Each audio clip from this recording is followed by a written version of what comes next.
Doctor Mohammad ইউনূসের বিকল্প কেউ নাই। বাংলাদেশ যে অবস্থায় ছিল, কেউ যদি মনে করে কোনো সংস্কারের দরকার নাই, এটা অবশ্যই সবার সাথে প্রতারণা। ফেয়ার ইলেকশনের দিকে যদি যায়, এই ফ্রি অ্যান্ড ফেয়ার ইলেকশনের ভেতরে কেউ না কেউ আবার প্যাচ লাগানোর চেষ্টা করে যে ইনক্লুসিভ। তারা ইনক্লুসিভ মানে মনে করে যে শেখ হাসিনাকে এসে ইলেকশন করতে দেওয়া হবে, দিস মিনস ইনক্লুসিভ। কিন্তু ব্যাপারটা হলো আবার পার্টিসিপেটরি নিয়েও অনেক কথাবার্তা আছে, কিন্তু পার্টিসিপেটরি কোন অ্যাঙ্গেল থেকে? মানুষের অ্যাঙ্গেল থেকে, যারা ভোটার আছে।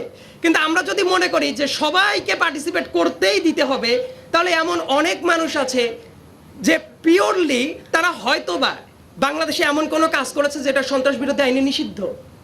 এমন অনেক জঙ্গি সংস্থাও থাকতে পারে, তারাও এসে যদি বলে যে ও আমাদের যে অংশগ্রহণ করতে দেওয়া হচ্ছে না, অর্থাৎ এটা পার্টিসিপেটরি হচ্ছে না, আমরা কি এই লজিকে কখনোই মেনে নিব?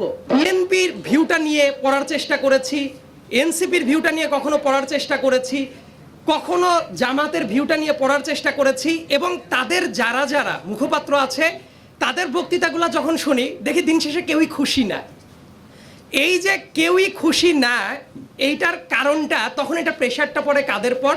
যারা এইটার পর রাষ্ট্র, অনেককে আমার কাছে যেটা মনে হয় যে নিজের খেয়ে বোনের মোষ তাড়ানো টাইপ কিছু মানুষকে দায়িত্ব দিয়ে দিয়েছেন। তো স্যারদের মতো কিছু বিজ্ঞ মানুষকে নিয়ে গিয়ে প্রত্যেকেই নাখোশ এমন একটা জায়গায় যখন বসিয়ে দিল, তারপর আমি চিন্তা করি, আচ্ছা আমরা তো প্রত্যেকটা জায়গায় গিয়ে গালাগালি করি, অপছন্দ করি, অপছন্দের জায়গাটা তুলে ধরি, আপত্তির জায়গাটা তুলে ধরি, তাহলে ওনাদের জায়গায় থাকলে কি করতাম? তারপর আমার কাছে যে অ্যাপ্রোচটা মনে হয়েছে বর্তমানে যেটা চলছে, প্রত্যেকটা জায়গায় ভিন্নতার জায়গাগুলোকে একটু সাইডে রেখে অ্যাকোমোডেট করার জন্য যে জায়গাটা, সেই জায়গাটার দিকে, অর্থাৎ কম্প্রোমাইজ করার জায়গাটাতে তারা অলরেডি স্ট্যান্ড নিয়ে নিয়েছেন। এই জন্য যেটা হচ্ছে, যারা আসলে যতটুকুন চায়, এক একটা রাজনৈতিক দলের ভিউ পয়েন্ট থেকে তারা বলবে না আমি তো এটা চাই নাই, আরেকজন বলবে আমরা তো এটা শক্তভাবে চেয়েছিলাম, আরেকজন বলবে এনফোর্স মেকানিজম এইরকম হওয়ার কথা ছিল। মানে নিজস্ব দৃষ্টিভঙ্গি থেকে আমাদের কাছে যেমন এইটা মনে হয়, আবার একই সাথে যাদের এই দায়িত্বটা আছে, এই দায়িত্বর ব্যাপারেও আবার একটা কথা আছে। আমরা মনে করি যে তারা বোধহয় এমন একটা বডি, যে বডিটা সবাইকে ডাকবে এবং বলবে এটা করতেই হবে এবং সবাই রাজি হয়ে যান। কিন্তু এই জায়গার সবচেয়ে বড় ব্যাপারটা হলো, যুদ্ধে অনেককেই নামিয়ে দেওয়া হয়েছে ঢাল তরোয়ারবিহীনভাবে, তারা বসে আছেন। কারণ আমরা প্রত্যেকে দেখেন বলি জনতার দাবি, জনতার ম্যান্ডেট, জনতাই পাঠিয়েছে সব কিছু, বাট এই ব্যাপারটাও কিন্তু প্রতিদিন চেঞ্জ হয়। প্রতিদিন চেঞ্জ হয় জন্যই আমার মনে হয় 2024 সালের 5 আগস্টে আমার মনে হয় বাংলাদেশের একেবারে ওই পিপলস উইল যেটা, এটা যদি বলা হয় যে ডক্টর মোহাম্মদ ইউনূসের বিকল্প কেউ নাই, ওই দিন সম্ভবত এইটা সার্বজনীনভাবে যেভাবে মানুষের বিশ্বাসটা ছিল, ঠিক একইভাবে একটা বছর পরে, জাস্ট একটা বছর পরে আজকে যদি জরিপ চালানো হয়, দেখা যাবে মানুষের যে অ্যাপ্রুভাল রেট সেটা যেভাবে ছিল আজকের দিনে হয়তোবা সেভাবে নাই। আবার একটা মতামত যেটা হয়তোবা 6 মাস আগে যেভাবে প্রচলিত ছিল, এই মুহূর্তে ওইটা নাই। আবার যেটাকে আজকে মানুষ গ্রহণযোগ্য মনে করছে না, হু নোজ, 1 বছর পরে সেই কনসেপ্টটা বদলে যেতে পারে। কিন্তু সংকটের জায়গাটা হইল, এই যে নিত্য পরিবর্তনশীল জায়গায় সংস্কার তো অবশ্যই জরুরি। বাংলাদেশ যে অবস্থায় ছিল, কেউ যদি মনে করে কোনো সংস্কারের দরকার নাই, এটা অবশ্যই সবার সাথে প্রতারণা। অ্যাট দ্য সেম টাইম সংস্কারটাও আবার কোন লেভেলে যাচ্ছে সেই ব্যাপারটাও ভেবে দেখাটা জরুরি। যেমন আমরা যদি মনে করি যে সব কিছু কাগজে কলমে লিখলাম এবং বাংলাদেশটা খুব চমৎকার হয়ে যাবে, এটা আমি মনে করি না। আমেরিকার সুপ্রিম কোর্টে বিচারপতি নিয়োগের যে প্রক্রিয়াটা, সেই জায়গায় তাদের পলিটিক্যাল ওরিয়েন্টেশন থাকে এবং এটা সে পাবলিক ইনফরমেশন। সবাই জানে যে উনি রিপাবলিকান মতাদর্শী নাকি ডেমোক্রেট মতাদর্শী, কিন্তু তারা যখন ওই সিটে বসে কাজগুলা করে, তাদের ট্রান্সপারেন্সি রেট আর বাংলাদেশের সো কল্ড নির্দলীয়, নিরপেক্ষ এবং জাতির সবচেয়ে বড় বিবেক বিচারপতিরা যখন বসে থাকে, তাদের কাজ এই যে ট্রান্সপারেন্সির দুইটা জায়গা। আমেরিকার তো ওপেন একটা ভিউ আছে বিচারপতিদের, সবাই জানে, কিন্তু বাংলাদেশেরটা কেউ জানে না। হয়তোবা কেউ কেউ বিচারপতি ছিলেন, তারা নিজেদেরকে শপথবদ্ধ রাজনীতিবিদ হিসেবে অতীতে গর্ব প্রকাশ করতে দেখা গেছে। অ্যাপার্ট ফ্রম দ্যাট নর্মাল যদি আমরা হিসাব করি, তাহলে এই তো বাংলাদেশে তো আছে, তাদের রাজনীতি করা যাবে না, কোনো পলিটিক্যাল ভিউ থাকতে পারবে না, কিন্তু তারপরেও আমরা সেম ট্রান্সপারেন্সির দিকে কেন যাইতে পারি না? এই জায়গায় একটা প্রশ্ন অবশ্যই আছে। তার মানে আমরা কাগজে কলমে যা লিখি আর যা পারসেপশন, দুইটার ভেতরে আমাদের এই সাবকন্টিনেন্টাল পলিটিক্সের পার্থক্য আছে। আরেকটা পার্থক্য, যেমন জুলাইয়ের প্রস্তাবনা যেটা, তারপরে এই জুলাই সনদ যেটা, আরো কয়েকটা ইস্যু নিয়ে যখন আলাপ আলোচনা হচ্ছে, আমি দৃঢ়ভাবে বিশ্বাস করি বহু মানুষ, ওই যে আমরা যে বারবার করে জনতার কথা বলি, সেই জনতা এটাও জানে যে এইটাকে কেন্দ্র করে ইলেকশনের একটা নেগোশিয়েটিং টুল হিসেবে অনেকে ব্যবহার করতে চায়, কেউ মুখে বলে, কেউ মুখে বলে না।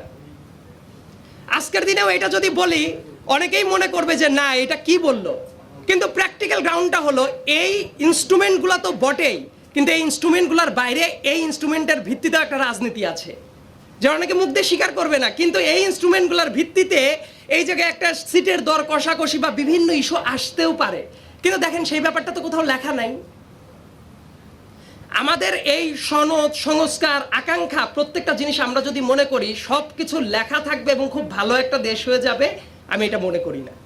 রাজনৈতিক দলগুলো, কিছুক্ষণ আগে একটা চমৎকার আলোচনা হচ্ছিল, আমার মনে হয় যে উনি নিশ্চয়ই সময় পেলে আরো একটু লম্বা করতেন, যে জুলাই সনদ যেটা, বিভিন্ন আলাপ আলোচনা সব রাজনৈতিক দলদের মতাদর্শ নিয়ে আলাপ আলোচনা হচ্ছে। বাংলাদেশে যে দলগুলো আছে, নিবন্ধিত দল অনেকেই আছে, অনেকে অনিবন্ধিত দল আছে। আজকের দিনে সবাই তো আর ওই জায়গায় মতামত দিতে পারে নাই। আবার ওই আলোচনাগুলো আমি খুব মনোযোগ দিয়ে প্রত্যেকদিন মাঝে মাঝে বসে বসে বিটিভি, অনেক বছর পরে বিটিভি আমি খুব মনোযোগ দিয়ে ফলো করতাম এই জন্য যে কোন রাজনীতিবিদ কি বলছেন এটা শোনার জন্য। ওই জায়গায় আমি গেস্ট হিসেবেও দু একদিন বসেছিলাম যে কি আলোচনা করে একটু বুঝি।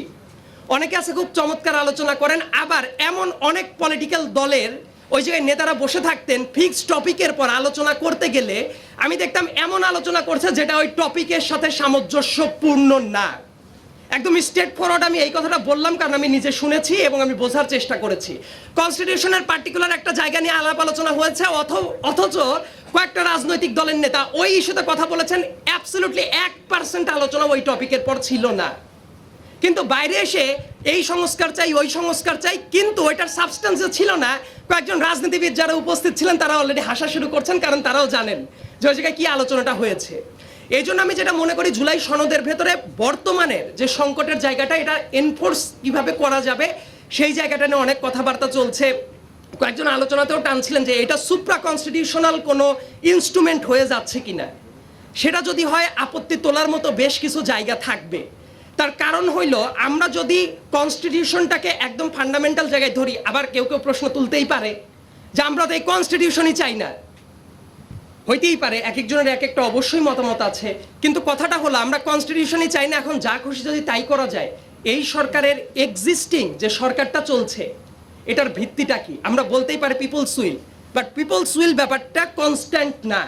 তার মানে তারও কিন্তু কোনো না কোনো ক্যাপাসিটিতে একটা সাংবিধানিক বৈধতা আছে আর্টিকেল 106 দিয়ে। যদিও আমাদের বন্ধুবর চমৎকার একটা আলোচনা করছিলেন তুহিন খান, যে ওইটা নিয়েও কিন্তু কিছু কিছু জায়গায় প্রশ্ন তোলারও জায়গা আছে খুব ক্রিটিক্যাল ভাবে, কিন্তু সেই ব্যাপারটা নিয়েও অনেক বেশি আলাপ আলোচনাটা হয় নাই। এই আলাপ আলোচনাগুলো যদি হয়, অনেক জায়গাতেই অনেক সমস্যা তৈরি করতে পারে। কিন্তু আমার কাছে যেটা মনে হয়, আমরা এখন যেসব দ্বিমতের জায়গাতে আছি, পার্টিকুলার কয়েকটা পয়েন্ট যদি আসে, স্বৈরাচার বিতরণের প্রশ্ন, এবং তারপরে একটা ট্রানজিশনাল ফেজ, এবং ট্রানজিশনাল ফেজের পরে একটা ফ্রি